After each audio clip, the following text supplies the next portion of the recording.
Siempre recomiendo a mis amistades que tomen nota de los sueños, porque pueden tener algo útil.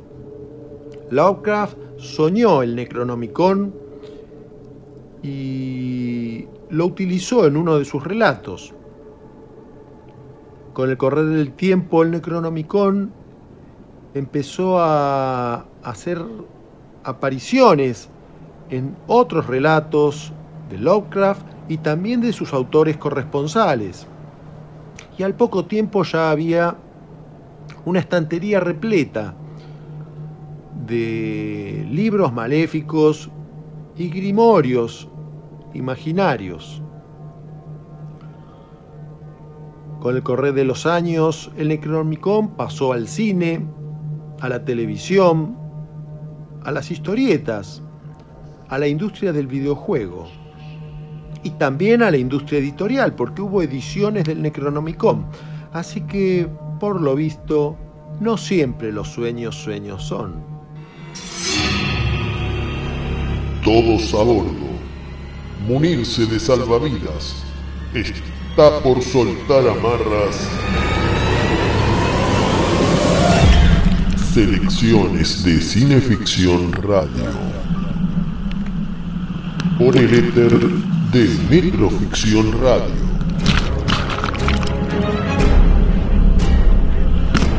En la próxima media hora, un poco de todo, mucho de nada y nada de bastante. El universo del horror, lo fantástico y algo más.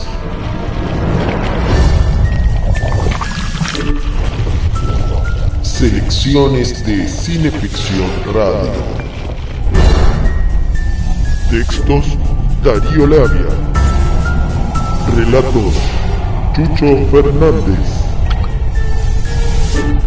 Producción general: Juan Carlos Moyano. Locución: Miriam Nancy Rojas. Respalda Estudio Iacona. Registro de marcas y patentes. Y la Bitácora Gastrobar y Cervecería.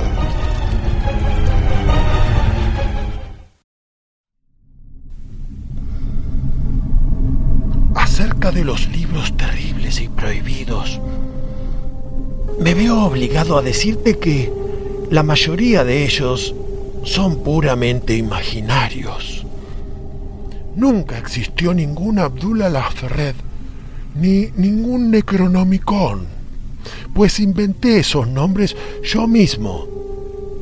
Y respecto a los libros serios acerca de temas ocultos, esotéricos y sobrenaturales, en verdad no valen demasiado. Por eso es más divertido inventar libros míticos como el Necronomicon o el libro de Avon. En verdad me opongo a los engaños y a las mistificaciones, pues confunden y retardan al investigador honesto en el estudio del folclore y los mitos. Cada vez que me entero que alguien ha invertido tiempo y esfuerzo en rastrear el Necronomicon en las bibliotecas públicas, me siento bastante culpable.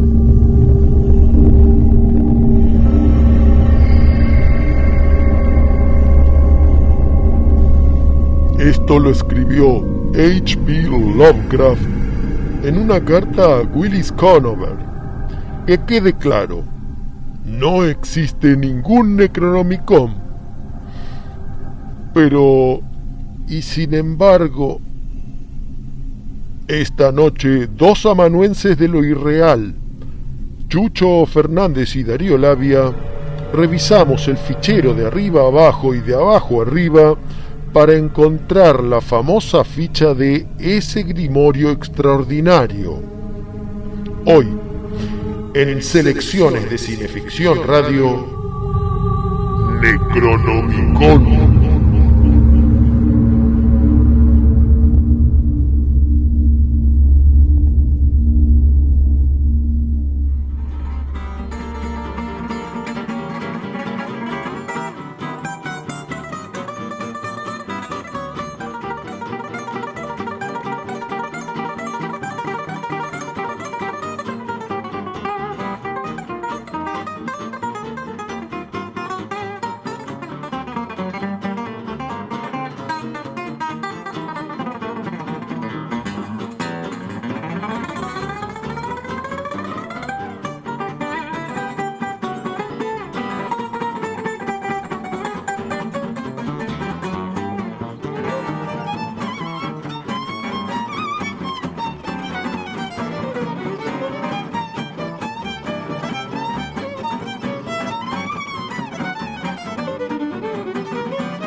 Acompañan Cineficción Radio estas empresas interesadas en el buen horror: Camauer Rental y Estudio, Pablo Sala, música original, y Richard Tattoo, en Galería Bond Street, Richard Tattoo.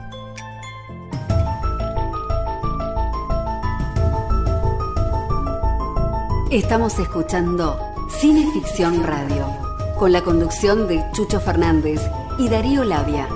Espeluznantes historias de terror.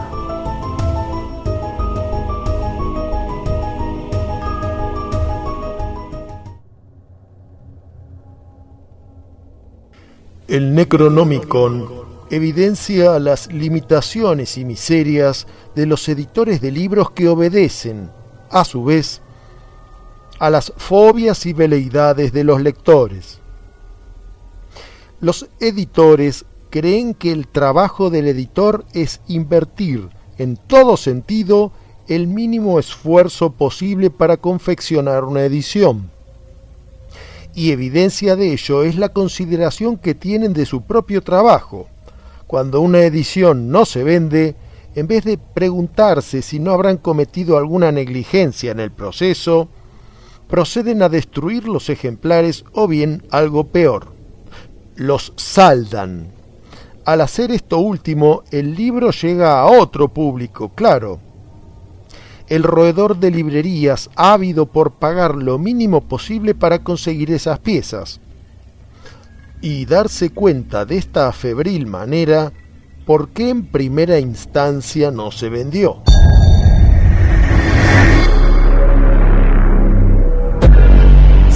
A veces hay editores idealistas o con vocación que ponen garra y vida en sacar la mejor edición que el autor pudiera soñar.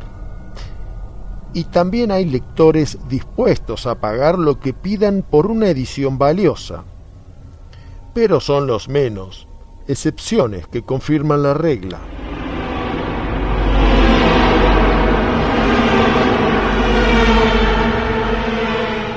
H.P. Lovecraft soñó la existencia de un libro maldito, traducido al latín con el nombre de Necronomicon. Sus colegas lo incluyeron en sus propios relatos y los lectores, con el correr del tiempo, no pudiendo separar realidad de invención, creyeron no sólo que podría existir, sino que debía existir.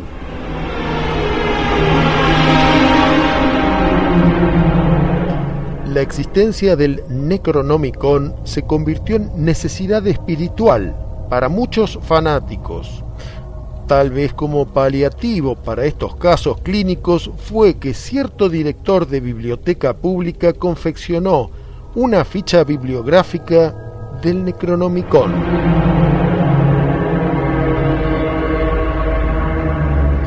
Y tal vez por esa misma razón, en 1973, un editor publicó un volumen titulado Ahal Athif, es decir, el título arábico del Necronomicon. Contrató a un artista para garabatear caracteres que pudieran parecer arábigos y, a modo de introducción, incluyó un texto fantástico de Lions Break the Camp que, a continuación, por primera vez, damos a conocer en nuestro idioma. Prefacio al Necronomicon.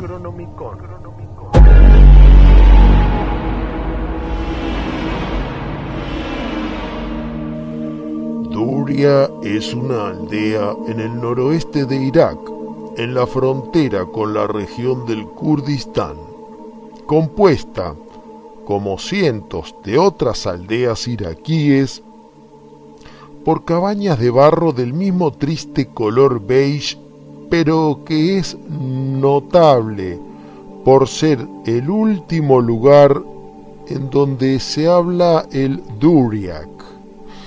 Se trata de la única lengua viviente que desciende del antiguo Akkad, o asirio-babilónico.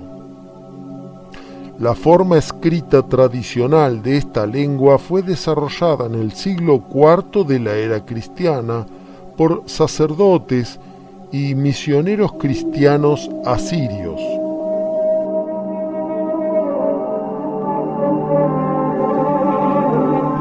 Tal como otras lenguas semíticas, ignora vocales átonas y combina 2 o 3 caracteres en uno.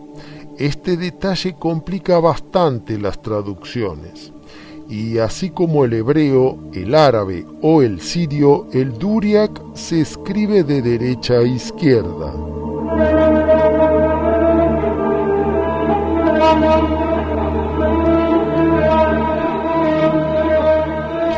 Cuando en 1967 viajé a la India, me desvié unos días a Bagdad en pos de visitar las ruinas de Babilonia y Ctesifonte. Al salir de paseo para comprar antigüedades, tuve un encuentro con un integrante de la Dirección General de Antigüedades de Irak, con el que nos habíamos intercambiado correspondencia acerca de fotografías de un sitio arqueológico. Este hombre me dijo que tenía un manuscrito para ofrecerme. Era una propuesta inusual, pues el gobierno iraquí castiga con penas severas toda exportación no autorizada de material arqueológico y todo funcionario oficial es consciente de los riesgos.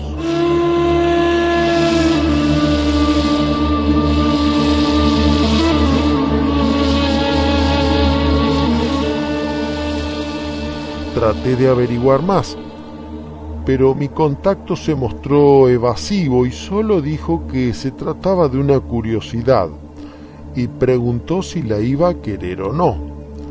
Dado que el precio sonaba razonable y que el códex, de carecer de valor, al menos haría un vistoso ornamento, lo compré, lo empaqué y no pensé más en él hasta que pasé por Beirut de regreso a casa.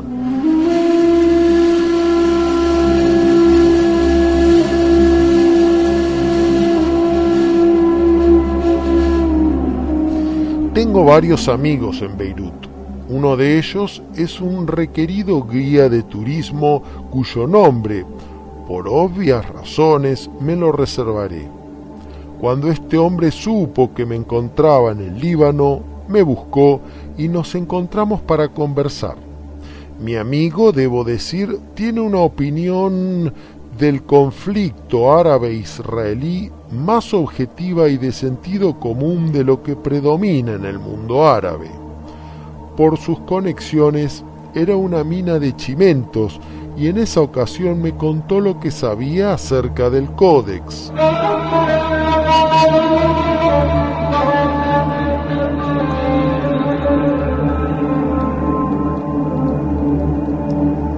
La venta había sido autorizada por la Dirección General de Antigüedades. El manuscrito estaba en Duriak. Había sido extraído en excavaciones clandestinas en la tumba de Duria y, después de varias vueltas, había llegado a la oficina de la Dirección General. Uno de los arqueólogos más prestigiosos del país, Jafar Babili, había recibido el encargo de su traducción al árabe moderno. Apenas había comenzado cuando anunció que era una versión completa o casi completa del célebre Necronomicon, o para llamarlo por su título original, Kitab al-Athif.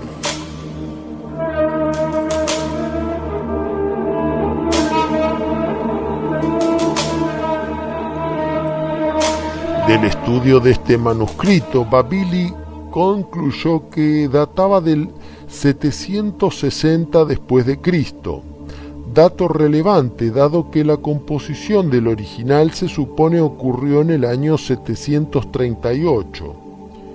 También observó que, si bien estaba hábilmente confeccionado, las últimas 8 páginas parecían marcadamente deterioradas, como si su escriba las realizara bajo una severa presión. No quedaba claro si esta traducción al duriak incluía todo el texto original árabe o si el traductor condensó, redujo u omitió las últimas páginas del texto arábigo.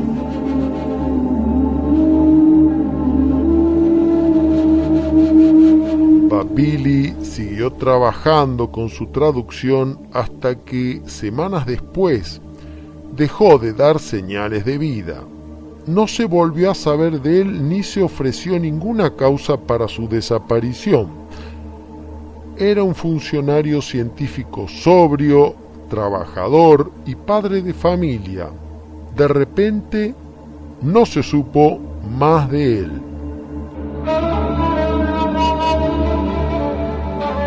El asistente de Babili, Ahmad ibn Yahya, fue ascendido provisionalmente para ocupar su cargo. A su momento retomó la traducción. Ibn Yahya era soltero y de hábitos más liberales que su antecesor, pero nunca nadie lo acusó de falta de devoción por su profesión. 2 semanas después, su casera denunció que había escuchado gritos provenientes del modesto apartamento que ocupaba en Musa al-Kadim. Al ingresar con su llave, estaba vacío, sin rastros de Ahmad ibn Yahya.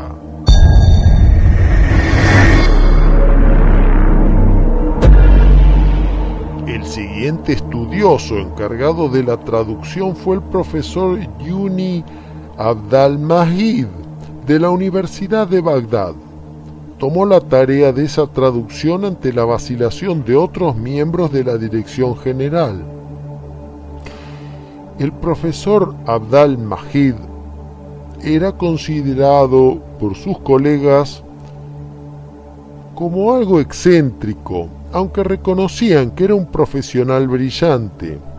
Había traducido las tablillas presumerias de Rawson, de Ur, y así había arrojado luz a rincones obscuros de la historia mesopotámica anterior a los sumerios.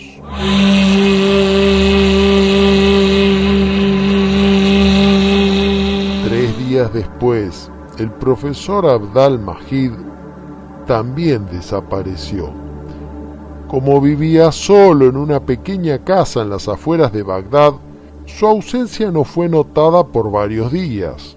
Cuando se ausentó sin aviso de sus clases, la policía fue a buscarlo y encontraron rastros de sangre en el piso, paredes y techo del estudio del profesor, pero sin rastros de él.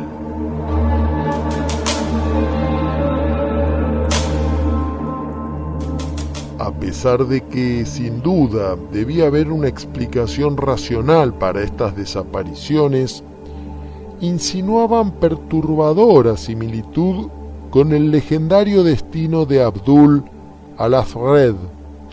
Se dijo que este excéntrico literato había muerto devorado por una fuerza invisible ante numerosos y aterrorizados testigos.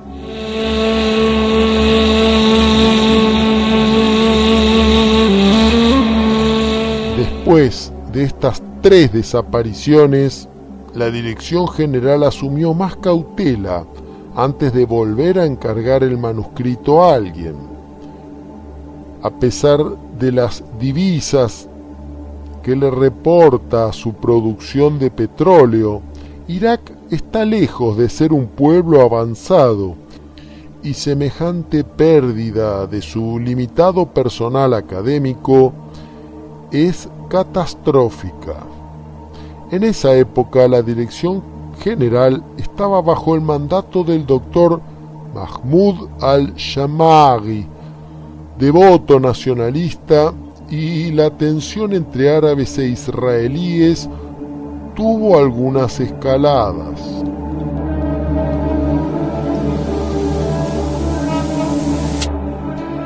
A raíz del apoyo a Israel, los Estados Unidos eran impopulares en círculos políticos de Irak, y el doctor al-Shamaghi era uno de los extremos anti-norteamericanos.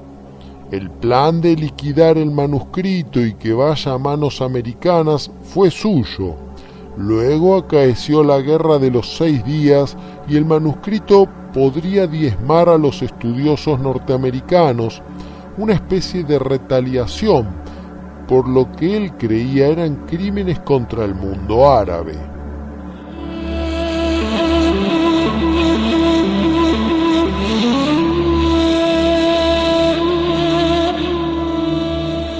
De esta manera supe acerca de la naturaleza del manuscrito que había adquirido.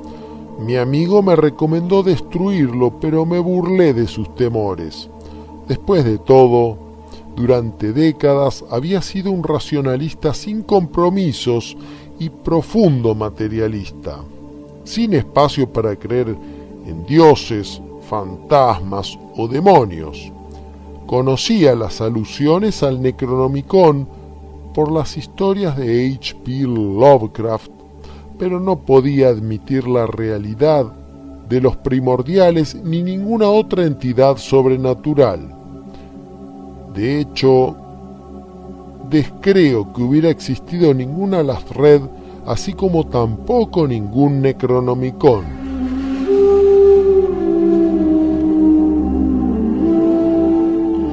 Aún así, salí de Beirut con la sensación de viajar con una bomba de tiempo en mi equipaje. Al llegar a casa, evalué qué hacer con ese manuscrito. No podía traducirlo yo, pues no había estudiado el semítico. Lo único que sabía eran un par de sentencias en árabe moderno.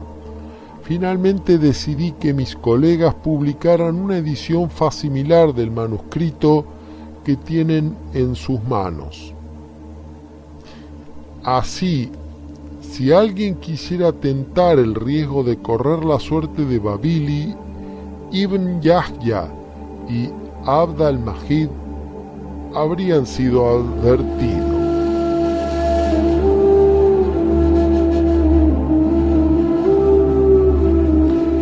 Mi única sugerencia es esta: si las desapariciones de los sabios iraquíes fueron coincidencias con explicaciones mundanas, un hombre racional debe estar preparado para la interferencia lógica de evidencias que contradigan sus creencias.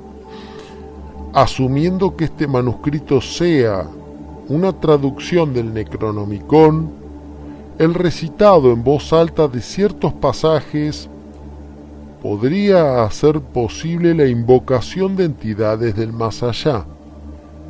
La suposición, como respuesta a la posible desaparición de los estudiosos iraquíes, es que, efectuando la tarea de traducción, inconscientemente vocalizaron los pasajes que iban escribiendo.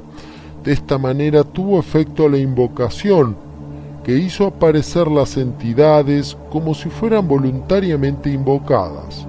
Al carecer del conocimiento arcano para mantenerlas bajo control, las entidades destruyeron a sus inocentes invocadores.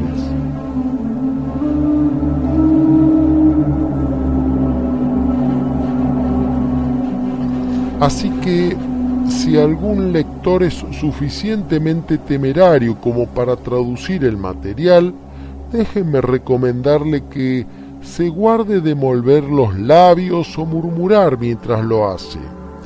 A todos nos irrita, sin duda, esa gente que en las bibliotecas mascullan lo que leen, pero nunca antes ese pecadillo había tenido castigo semejante al que recayó en los doctores Babili, Ibn Yahya y Abd al-Mahid.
Julio, ¿dónde andás? Acá, en los pasillos. ¿Qué pasó? ¿Lo viste al Mostri? Sí, está ahí en la puerta, en la rampa, está sentado ahí. Está medio bajón. ¿Por qué le pasó? No sé, qué eso, las agarran esas depresiones. Es lógico, tenemos que salir. Escuchame una cosa, te iba a decir eso. ¿Por qué no vamos al privadito ese que está ahí en el puerto? ¿A qué privadito? Al privadito, ¿dónde hagas el gil? Con el Mostri, está loco, van a salir corriendo todos, van a llamar a la policía. Vos dejame a mí, apelar voy a buscar el Mostri. No te des cuidado. No, vos dejame a mí. Mostri. Espera, ahí llegó. Hola. ¿Qué hace, loco? Triste. ¿Por qué estás triste? No sé, me agarran pozos y caigo en depresiones y no puedo recuperar. Bueno, pero eso nos pasa todo, tranquilo. Escuchame una cosa, andá a arreglarte un poco, ponerte un poquito derecho, ¿viste? Y que vamos a ir a un privadito que hay ahí acá a la vuelta. ¿Un privadito? Sí, después te cuento. ¿Vos entendiste? Andá a arreglarte. Ahí voy. Tenés cuidado con dónde lo llevan. Ay, Dios me libre. ¿A cómo lo vas a llevar al privadito al Mostri? Mamá, queda bien. Cineficción Radio. Espeluznantes historias de terror. No se deje intimidar por el cine y los matones de Marcelius Wallace. Cineficción. Para estar bien informado y esquivar todas las balas. Para adquirir Cineficción, consulte en cinefanía.com.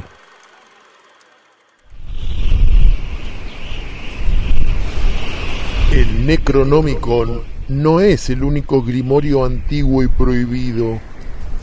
Está también el libro de Avon, inventado por Clark Ashton Smith para su relato La llegada del gusano blanco, y mencionado por Lovecraft en varios relatos: El morador de las tinieblas, Los sueños en la casa de la bruja o La sombra de otro tiempo. También fue elemento del film El más allá, de Lucio Fulci. Eibon fue un hechicero de tiempos antediluvianos que dejó asentado por escrito los recuerdos de las 9 razas ultratelúricas que han infestado esta tierra desde su principio, y de los primeros en llegar hasta aquí, que fueron esos crinoideos con cabeza de estrella llamados polares, que levantaron sus monolíticas ciudades en regiones contiguas al polo austral.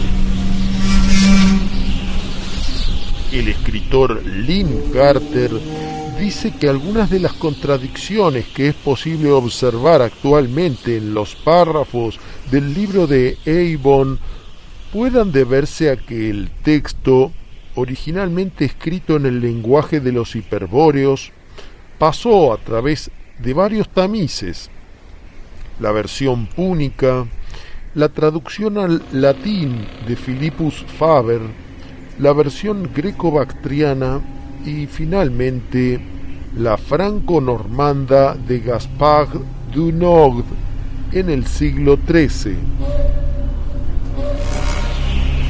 Cada escriba involuntariamente pudo haber quitado o agregado algo, así que sépanlo, porque de inmediato les daremos a conocer, a riesgo de sus propias vidas, un pasaje del 3er capítulo del libro de Eibon, traducido al inglés primeramente por Clark Ashton Smith, revisado por Lynn Carter y ahora al español para nuestras selecciones en la voz del camarada Chucho Fernández.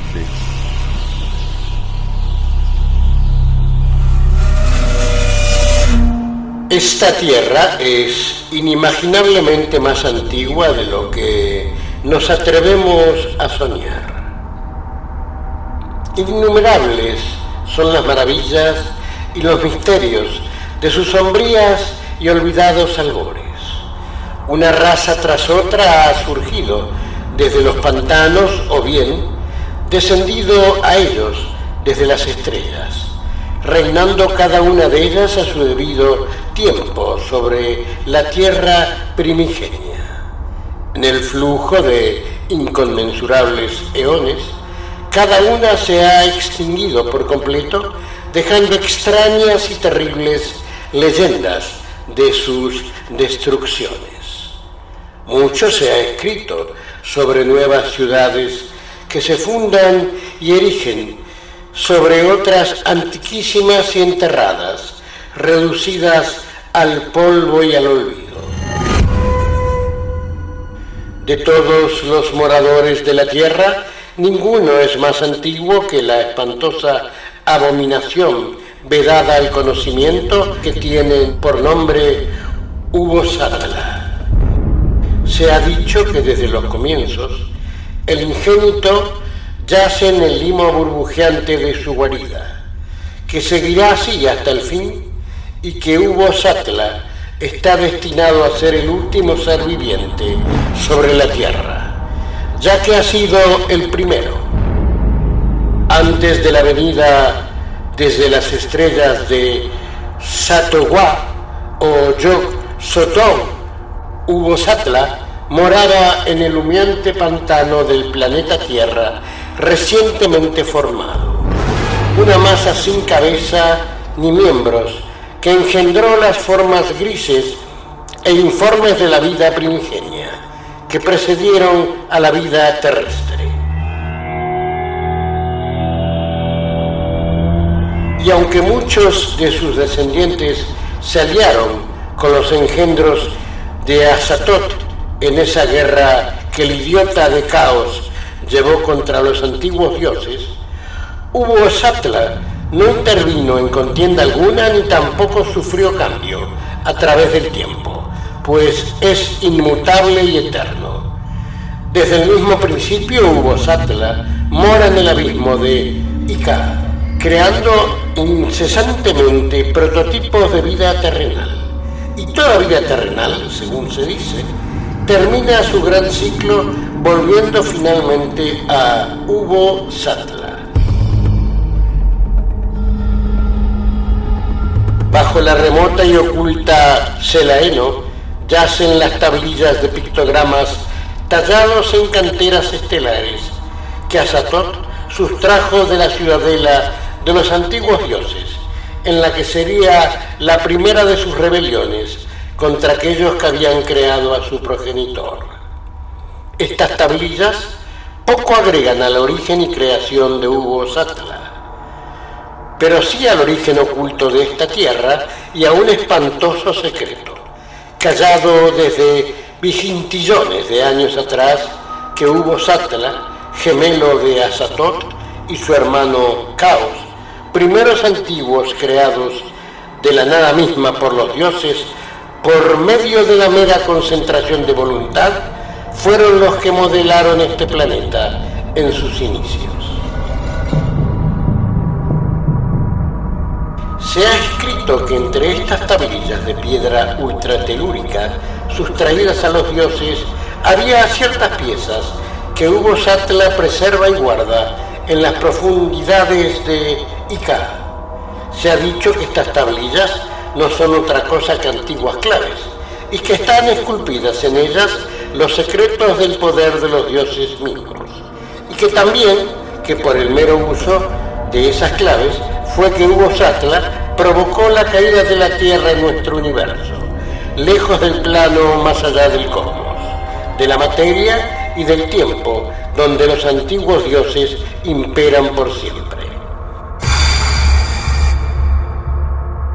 Y que el secreto de este poder fue el que impartió el ingénito a su hermano Caos, y que fue el primero de los antiguos en lograr escapar de la ira de los dioses, ingresar en este universo, cruzar sus abismos astríferos y unirse a Hugo-Satla.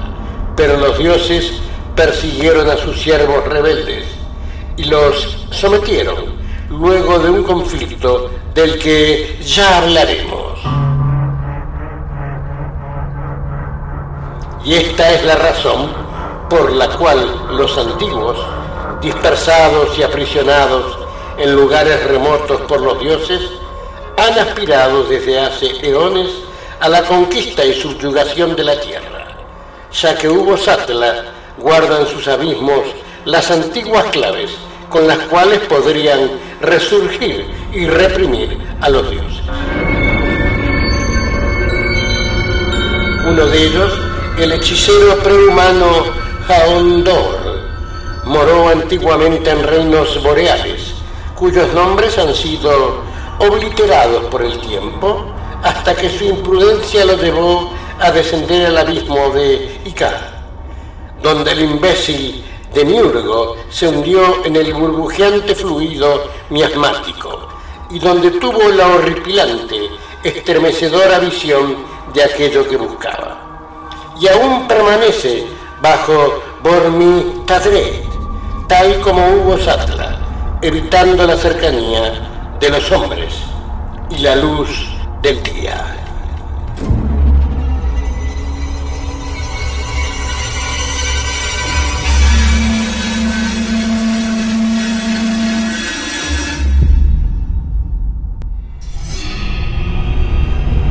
Gracias por volar con Selecciones de Cineficción Radio.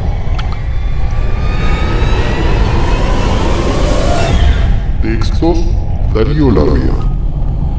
Relatos: Chucho Fernández. Productor general: Juan Carlos Moyano.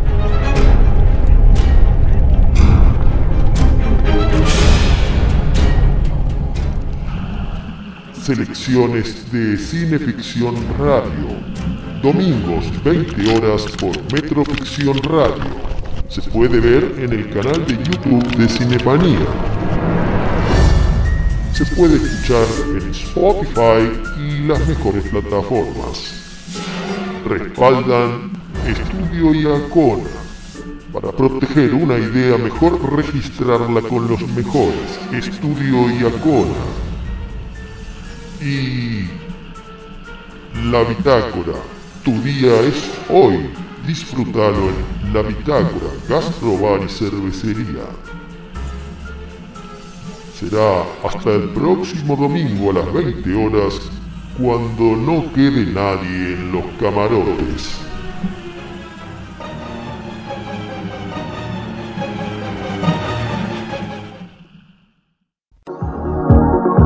Esto no escucha nada con el bondi que tiene dentro. Eso te dije que vas a escuchar. ¿Y la puerta abajo? No, está loco, ¿cómo va a hacer eso? Vos quedate tranquilo, ¿no? A ver, ¿qué podemos hacer? Mirá por la cerradura, a ver. Ah, buena, ¿sabes? A ver.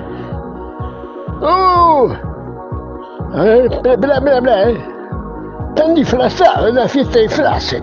Zafaste, mostré. Y nosotros... Espera, vamos al kiosco. Al kiosco. Vamos al kiosco. ¿Al kiosco? Vamos, espera, dale. Vamos. Sí, buenas noches, que desean. Sí, buenas noches, señor. Un par de medias de mujer talle XL, me das 2 pares. 2 pares de medias de mujer XL. Sí, no sé cómo es, la grande para la señora. ¿Son para ustedes? Sí, son para un disfraz, no te hagas ¿qué no viste? ¿Cara de qué? Bueno, usted está hablando bien, señor. Discúlpeme, es que no me sorprendió. Bueno, ¿tenés 2 pares de medias de mujer o no? ¿Quiere que lo cuelgue un palo? No, quédate tranquilo, no hay que colgar a nadie. Ahí está, ¿cuánto es? Paga, Julio. Ah, pago yo, que son vivos bárbaros, ¿eh? Ahí está, señor. Ponete a la cabeza, Julio. ¿Que me la ponga dónde? En la cabeza. En la cabeza, ¿y qué? Claro, así. En la cabeza y así. Pero levantate un poco ahí abajo. ¿Dónde? La boca. ¿Y de qué está disfrazado? ¿De chorro? Vamos a la fiesta. Vos, Monty, ¿cómo estás, Debo ir yo mismo. Claro, vos mismo. Vamos. Me voy a golpear, Vamos, agárrate. Ahí está. Hola, buenas noches. Buenas noches. Buenas noches.